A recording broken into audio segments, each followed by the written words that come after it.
à Dieu vos bienfaits. Rappelez à Dieu tout ce que tu as fait, les bienfaits que tu as fait. Et il arrivera à l'Éternel de changer sa décision. Que Dieu vous bénisse, frères et sœurs. Aujourd'hui, je vais vous parler de l'histoire du roi Ézéchias avec le prophète Isaïe. Le Dieu du ciel, le créateur du ciel et de la terre, il avait envoyé le prophète Isaïe pour aller à la rencontre du roi Ézéchias. Et Dieu lui dit d'aller dire au roi qu'il commence à donner les ordres, car il ne lui reste que quelques jours. Et puis, il s'en ira.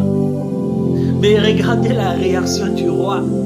Le roi Ézéchias a demandé au prophète, qui t'a dit cela?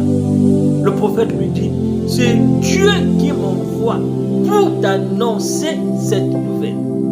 Le roi Ézéchias s'est tourné contre le mur et il a dit à sa femme, donne-moi les livres des souvenirs pour que je rappelle à Dieu tous les bienfaits que je fais pour la cause, la gloire de sa parole. Et il a commencé à rappeler à Dieu, Seigneur, tu sais, j'ai soutenu ta parole. Tu sais, j'ai été pour la cause des opprimés.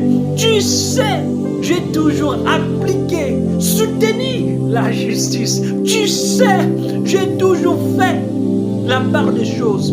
Tu sais, je n'ai jamais péché contre ta parole.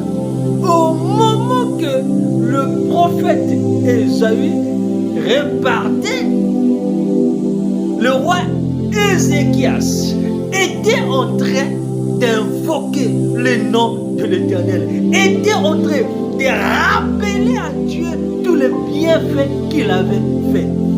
Il arrive des fois que Dieu oublie tes bienfaits, mais rappelle à Dieu tes bienfaits, même quand la mauvaise nouvelle est annoncée, même quand à l'hôpital tu souffres du cancer, le médecin te dit, prépare-toi, tu vas partir bientôt. Rappelle à Dieu, comme a fait le roi Ézéchias, tes bienfaits. Au moment